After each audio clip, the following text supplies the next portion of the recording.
Good afternoon, everyone. I'd like to talk to you about the actions I'm announcing to bring down gas prices. First, today I'm calling on Congress to suspend the federal gas tax for the next 90 days through the busy summer season, busy travel season. Here's what that means.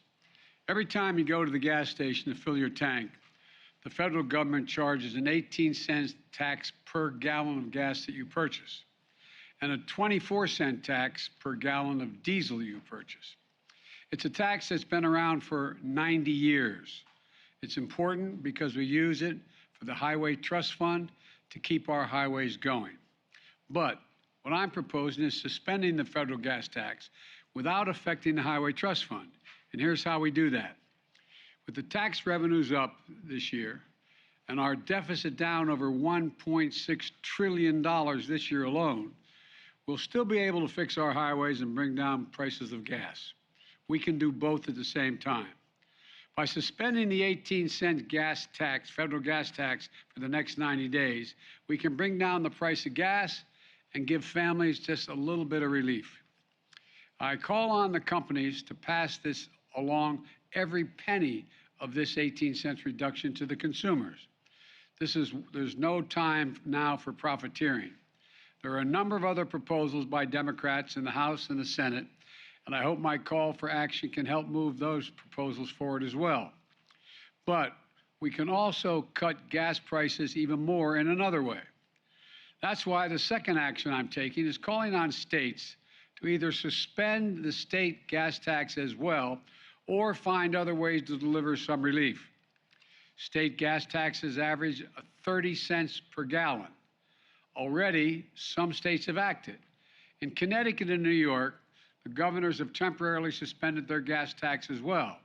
In Illinois and Colorado, governors delayed theirs to give families a bit more breathing room as well. In Minnesota, Governor Walz proposes using state budget surpluses to give households a rebate that will help them pay for gas at the pump or other essential needs. I'm calling on more states and local governments to take actions like these. Thanks to our historic economic recovery, which fortified state budgets that had been hurt in the pandemic, states are now in a strong position to be able to afford to take some of these actions. Now, I fully understand that a gas tax holiday alone is not going to fix the problem, but it will provide families some immediate relief, just a little bit of breathing room as we continue working to bring down prices for the long haul. Third, I'm calling on the industry to refine more oil into gasoline and to bring down gas prices. Let me explain. I know my Republican friends claim we're not producing enough oil and I'm limiting oil production. Quite frankly, that's nonsense. Here's the truth.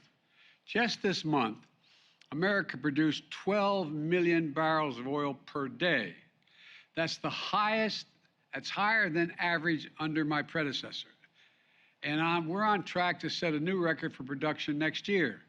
Plus, I've added to that supply of oil by releasing a record 1 million barrels of oil per day from what's called the Strategic Petroleum Reserve.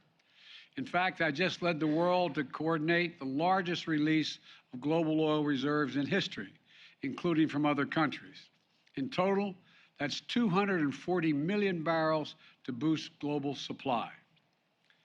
And Republicans falsely claim that I'm blocking production on federal lands.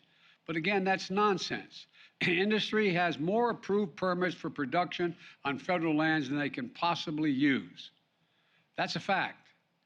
My administration also directed the sale of gasoline using homegrown biofuels, ethanol, E15, this summer, which will boost gasoline supplies and lower the price at thousands of gas stations across America.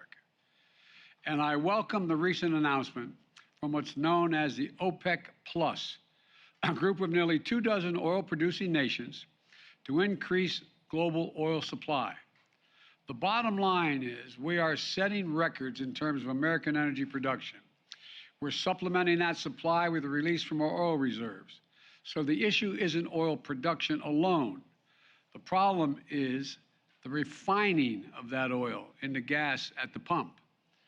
During the pandemic, some oil and gas companies shut down refining facilities. Last week, I sent a letter to the CEOs of the largest oil refining companies asking them to work with my administration to bring refineries back online to get more gas to the pump at lower prices. The Secretary of Energy, Jennifer Granholm, and members of my team will be meeting with many of these refining companies tomorrow. And I hope they'll come up to the table with some real ideas and practical steps in the near term. And I'm prepared to act quickly and decisively on the recommendations if they make sense to address the immediate challenge in front of us and the American people. Finally, when the cost of oil does come down, we need the price at the gas stations what they charge at the pump to come down as well. For example, in the last 2 weeks, the price of oil has fallen by more than $10 a barrel. Normally, this would reduce the cost at the pump about 25 cents a gallon. Yet, so far, gas stations have only reduced prices by a few cents a gallon. Some haven't reduced prices at all. I've heard plenty of explanations from companies and economists about why it normally takes time for these price reductions to reach the consumer. I might note that when the price of a barrel of oil goes up, it doesn't take much time for the price at the pump to go up. So let's be honest with one another. My message is simple. To the companies running gas stations and setting those prices at the pump, this is a time of war, global peril, Ukraine. These are not normal times. Bring down the price you are charging at the pump to reflect the cost you are paying for the product. Do it now. Do it today. Your customers, the American people, they need relief now. So let me summarize. Today I'm calling for a federal gas tax holiday, state gas tax holiday for the equivalent relief to customers, oil companies to use their profits to increase refining capacity rather than buy back their own stock, gas stations to pass along the decree, not the decree, but the decrease in oil prices to lower prices at the pump. And together, these actions could help drop the price at the pump by up to $1 a gallon or more. It doesn't reduce all the pain, but it would be a big help. I'm doing my part. I want the Congress, the states, and the industry to do their part as well. And let's remember how we got here. Putin invaded Ukraine. Putin invaded Ukraine with 100,000 forces. Just look at the facts. Since the start of the war in Ukraine this year, gas prices have risen by almost $2 a gallon in the United States and sometimes more around the world. But it wasn't just Putin's invasion of Ukraine. It was the refusal of the United States and the rest of the free world to let Putin get away with something we haven't seen since World War II. I said at the time, siding with Ukraine during the most serious aggression in Europe since World War II, defending freedom, defending democracy, was not going to go without cost for the American people and the rest of the free world. We were going to have to pay a price as well in the cost of military equipment, economic assistance, humanitarian relief, and sanctioned Russian banking industries. Russia is also one of the largest oil producers in the world. We cut off Russian oil into the United States, and our partners in Europe did the same, knowing that we would see higher gas prices. We could have turned a blind eye to Putin's murderous ways. The price of gas wouldn't have spiked the way it has. I believe that would have been wrong. I believe then, and I believe now, the free world had no choice.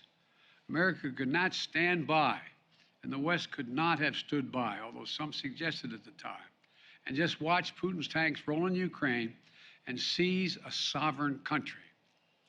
If we did stand by, Putin wouldn't have stopped. Putin would have kept going, and we'd face an even steeper price. And it wasn't just me. The American people understood. The American people rose to the moment. The American people did what they always have done, defend freedom around the world. They chose to stand with the people of Ukraine. We had near unanimous support in the Congress, Democrats, Republicans, and independents, for supporting Ukraine, knowing full well the cost. So for all those Republicans in Congress criticizing me today for high gas prices in America, are you now saying we were wrong to support Ukraine? Are you saying we were wrong to stand up to Putin? Are you saying that we would rather have lower gas prices in America and Putin's iron fist in Europe? I don't believe that. Look, I get the easy politics of the attack. I get that.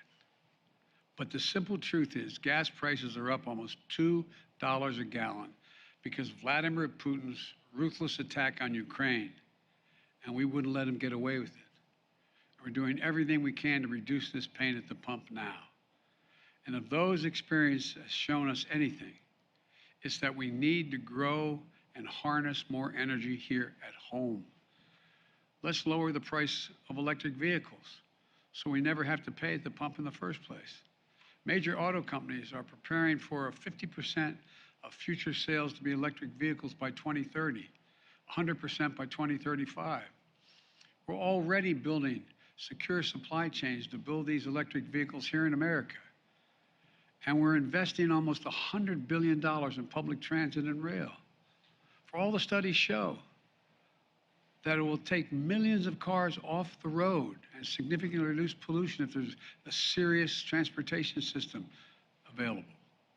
Let's keep accelerating our deployment of homegrown resources, sources of energy like solar and wind and nuclear and hydrogen and carbon capture storage, and keep developing the battery technologies so we can store that power we need when the sun doesn't shine or the wind doesn't blow. Folks, let's make sure we're never again forced to pay the price of a menacing dictator halfway around the world. We can deal with this immediate crisis of high gas prices and still seize the clean energy future. We're Americans. We can do both. We are the most qualified people in the world. Let me close with this. Even as we lead the world in defending democracy and standing up to a brutal autocrat, there are actions we can take to help American families now. We have taken them. We are taking them. The federal gas tax holiday, state gas tax holiday, bringing back refineries, putting them back online. We just have to keep going. I promise you I'm doing everything possible to bring the price of energy down, gas prices down. And I want to make sure we all work on this together. May God bless you all, and may God protect our troops. Thank you very much.